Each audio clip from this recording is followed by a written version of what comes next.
מאות טונות. זה קרה הבוקר סמוך למצפה רמון במבצע מתוכנן היטב, שנועד למנוע קריסה מפתיעה לכביש במקרה של שיטפון.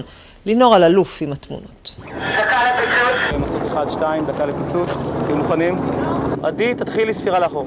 5, 4, 3, 2, 1, פיצוץ.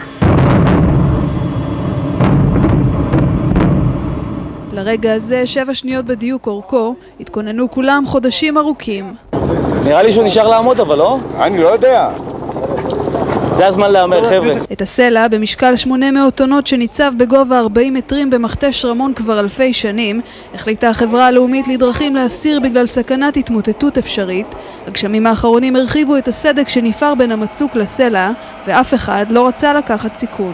יש כאלה שאומרים שזה יכול לחיות עוד 200 או 300 שנה, ויש כאלה, אנחנו הגענו למסקנה שזה מהווה סכנה לתנועה, אז קצת הקדמנו את הטבע. מגיע מברוק גם לחבר'ה שעשו את זה וגם לנו. מי שעשו את עיקר העבודה הם אנשי חברת תמר שמתמחה בעניין. למרות ניסיון של שנים בתחום הפיצוצים, ההתרגשות, הם אומרים, בדרכם עדיין קיימת לפני כל פיצוץ. זאת הסיבה שאנחנו הולכים סרבלים. בג'ינס הביצים לא יכולות לרעוד.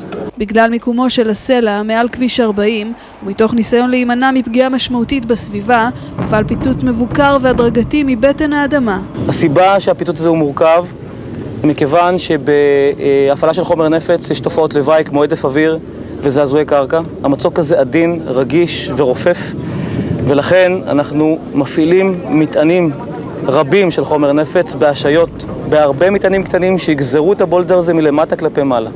מה שיגיע לכביש זה חול וגושים קטנים, והנזק יהיה מינימלי. אם לא נצליח, יהיה נזק לכביש. הסלע התנפץ והחלקים ממנו שהידרדרו גרמו אמנם נזק בכביש, אבל הפעם אנשי החברה הלאומית לדרכים כבר היו בסביבה. זה לא איסלנד, זה לא ייקח חודשים או שבועות.